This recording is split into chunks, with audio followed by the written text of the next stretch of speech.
দেশের রাজনীতির ইতিহাসে সবচেয়ে ওজনদার ঈদ উপহার দিয়ে রীতিমতো তাক লাগিয়ে দিলেন বাংলাদেশ জামায়াতে ইসলামীর আমির ডক্টর শফিকুর রহমান। ঈদের আনন্দ তো অনেকেই ভাগ করে নেন, কিন্তু সেই আনন্দ যখন আক্ষরিক অর্থেই হাতে তোলা দায় হয়ে পড়ে, তখন বুঝতে হবে আয়োজনের গভীরতা আসলে কতটা বিশাল। নিজের নির্বাচনী এলাকায় আজ তিনি 1000টি মেগা ফুড প্যাকেট বিতরণ করেছেন, যার পরিমাণ এবং ওজন দেখে খুদ রাজনৈতিক বিশ্লেষকরাও চোখ কপালে তুলেছেন। সচরাচর ঈদের ত্রাণ বলতে আমরা এক প্যাকেট সেমাই বা সামান্য চিনি দেখে অভ্যস্ত, কিন্তু ডাক্তার শফিকুরের এই উপহারের বহর দেখে সাধারণ মানুষের মনে এখন একটাই প্রশ্ন: রাজনীতিতে এমন এলাহি কারবার কি আগে কখনো কেউ দেখেছে? উপহার বিতরণের মাঠে আজ এক অভাবনীয় ও আবেগঘন দৃশ্যের অবতারণা হয়। প্যাকেটের ওজন এতই বেশি ছিল যে অনেক নারী যারা একাই উপহার নিতে এসেছিলেন, তারা সেটি মাটি থেকে তুলতেই পারছিলেন না। পরিস্থিতি এমন পর্যায়ে পৌঁছায় যে বাধ্য হয়ে তারা মোবাইল ফোনে কল করে বাসা থেকে স্বামী বা সন্তানদের ডেকে আনেন সেই ভারী উপহারটি বহন করার জন্য। উপহারের ভারে এমন মধুর বিড়ম্বনার দৃশ্য সম্ভবত বাংলাদেশের কোনো রাজনৈতিক মাঠ আগে কখনো দেখেনি। যেখানে অন্য দলগুলো ভোটের আগে নামমাত্র সাহায্য দিয়ে দায় সারে, সেখানে জামায়াত আমির নীরবে অন্তত 1000 পরিবারের 1 মাসের নিশ্চিত খাবারের ব্যবস্থা করে দিয়েছেন। এই যে মানুষের পেটের ক্ষুধা মেটানোর জন্য বিশাল একটি হৃদয়ের পরিচয় দেওয়া, একে কেবল সাহায্য বলা ভুল হবে। এটি হলো সাধারণ মানুষের সাথে আত্মার সম্পর্ক তৈরি করার এক অনন্য মানবিক কূটনীতি। সবচেয়ে অবাক করার মতো বিষয় ছিল এই বিশাল আয়োজনের শৃঙ্খলা।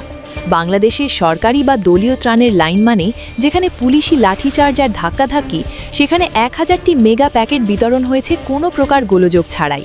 জামায়াতের স্বেচ্ছাসেবকরা পুরো বিষয়টি এত সুন্দর ও নিয়মতান্ত্রিকভাবে পরিচালনা করেছেন যে কাউকে লাইন সোজা করার জন্য ধমক পর্যন্ত দিতে হয়নি। এই শৃঙ্খলা বা ডিসিপ্লিনই আজ জামায়াতে ইসলামের সবচেয়ে বড় সাংগঠনিক শক্তিতে পরিণত হয়েছে।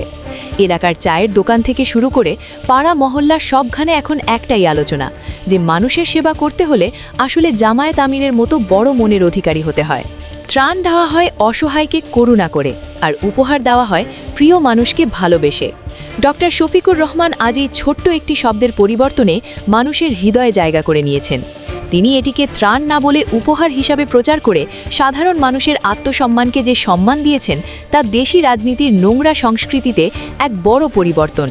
এই বিশাল উপহারের ওজনের কাছে অন্য দলের নেতারা এখন রীতিমতো ব্যাকফুটে চলে গেছেন। এখন 5 কেজি চাল আর আধা কেজি ডাল নিয়ে ভোটের মাঠে যাওয়ার আগে যে কোনো নেতাকে 10 বার ভাবতে হবে, কারণ জনগণ এখন জানে প্রকৃত সেবা আসলে কাকে বলে। ডক্টর শফিকুর রহমানের এই মেগা উপহার এবং জামায়াতের এই দুর্দান্ত উপহার কূটনীতিকে আপনি কিভাবে মূল্যায়ন করছেন? এমন বিশাল উদ্যোগ কি আসলেও দেশের প্রচলিত নোংরা রাজনীতির সমীকরণ চিরতরে বদলে দেবে? কমেন্টে আপনার সুচিন্তিত মতামত আমাদের জানান। ভিডিওটি ভালো লাগলে লাইক দিন, কমেন্ট করুন এবং শেয়ার করে এই ইতিবাচক পরিবর্তনের কথা সবার মাঝে ছড়িয়ে দিন। পরবর্তী সব গভীর বিশ্লেষণের জন্য আমাদের সাথেই থাকুন। ধন্যবাদ।